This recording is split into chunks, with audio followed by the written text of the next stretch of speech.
Hello बच्चों, let's read the question. So question says that whose name is not associated with the development of product table. इनमें से कौन सा name है जो प्रोडक्ट टेबल के डेवलपमेंट में नेम के साथ एसोसिएटेड नहीं है? क्योंकि प्रोडक्ट टेबल का डेवलपमेंट ईयर बाय ईयर हुआ और बहुत साइंटिस्ट थे जो अपना अपना सबसे प्रोडक्ट टेबल का लॉ दिया था. उसमें से प्रॉट्स है, न्यूलैंड है, लोथरमेयर है, बट रदरफोर्ड नहीं है.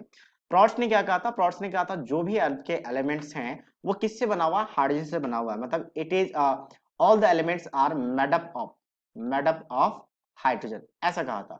तो इसलिए हाइड्रोजन के साथ क्या होगा? प्रॉपर्टी रिसेंबल करेगी, और ये आपका प्रॉपर्टी दिया था बट एक्चुअल में ऐसा नहीं है, इसलिए फेल हो गया था. उसके बाद फिर न्यूलैंड वगैरह आया था.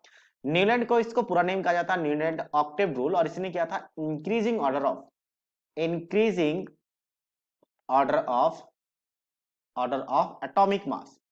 एटॉमिक मास में इन्होंने क्या किया था?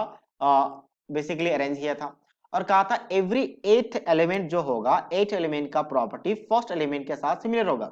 जैसे कि एग्जैक्टली आप हारमोनियम में जो हम सारे गामा लिखते हैं, एग्जैक्टली वैसे ही आपके पास ऑक्टेव रूल, यानी कि ऑक्टेव रूल कहा जाता है इसको, या म्यूजिकल नोट कहा जाता है. ठीक है, तो जैसा लिथियम से स्टार्ट करेंगे तो लिथियम के बाद क्या आएगा? आपका बेरिलियम आएगा, फिर बोरोन आएगा, कार्बन, नाइट्रोजन, ऑक्सीजन, फ्लोरीन, और इसके बाद नेक्स्ट जो सोडियम आएगा आपके पास एथ एलिमेंट, वो फर्स्ट एलिमेंट की जैसे प्रॉपर्टी शो करेगा जो न्यूलैंड ने कहा था. ये भी आपके पास डेवलपमेंट ऑफ पीरियोडिक टेबल में आ चुका है. लूथर मेयर कर्व के नाम से जाना जाता है. लूथर मेयर कर्व ने क्या किया था?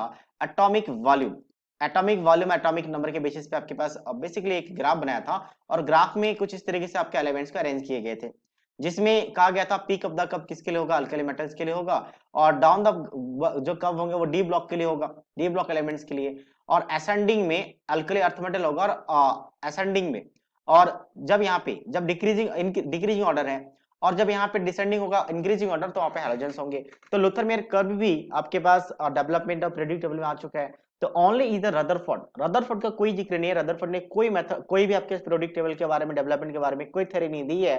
तो option C will be the right answer of this question. So I hope you understood it well. All the best.